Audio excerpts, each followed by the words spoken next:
Biden administration is being very careful and very thoughtful. I think some of our Republican colleagues are being, at the very minimum, premature and often just very political.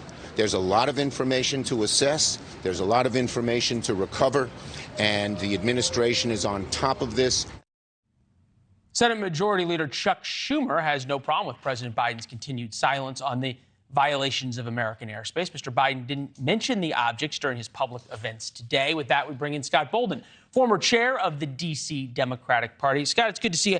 Just review in the past 14 days what President Biden has done other than talk to us about the balloon. The National Prayer Breakfast, lunch with the King and Prince of Jordan, celebrated the 30th anniversary of the FMLA Act, met with Congressional Black Caucus members, spoke on the January jobs report, traveled to Philly, DNC winter speech, State of the Union, traveled to Wisconsin to tout job successes, laid out a Social Security and Medicare plan to Florida seniors, hosted the National Governors Association for their winter meeting, hosted the Brazilian president, hosted a black tie dinner for governors, delivered a keynote speech to the National Association of Counties. Of all of those things, his most important job is being commander-in-chief.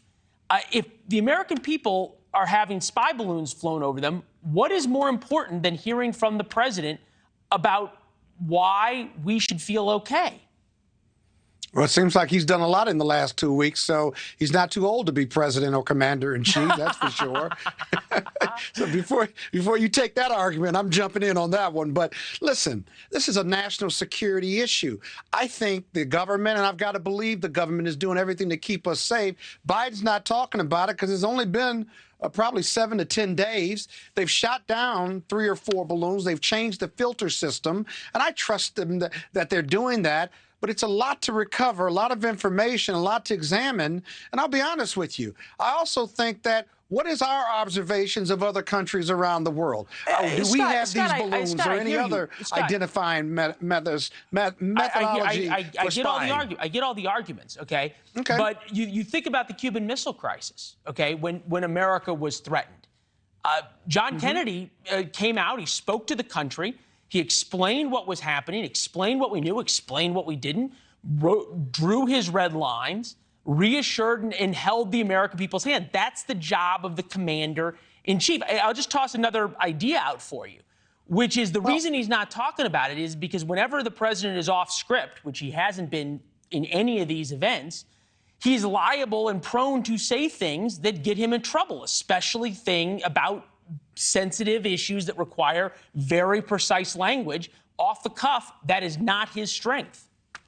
But then he gets criticized for having notes in big letters, and the conservative press says, oh, he's got to be scripted and so forth and so on. I wouldn't go off the cuff on national security issues either, and it's a false comparative. You had hard missiles pointed at the U.S. less than 90 miles away with the Cuban Missile Crisis. Here, what has the president said? He said this was a balloon. We tracked it. It was from the Chinese. It was information gathering, and when it was safe to shoot it down, we shot it down. And by the way, we jammed their systems while it was over the U.S. to protect American citizens. That's a lot. The other smaller balloons, some as much as 20,000 feet up, they may not know what those are. These may be Chinese. They may not be Chinese. But I got to tell you, diplomatic relations and the State Department and the military, I got to believe, are completely engaged on this. And you're going to hear more in the next couple of days or weeks.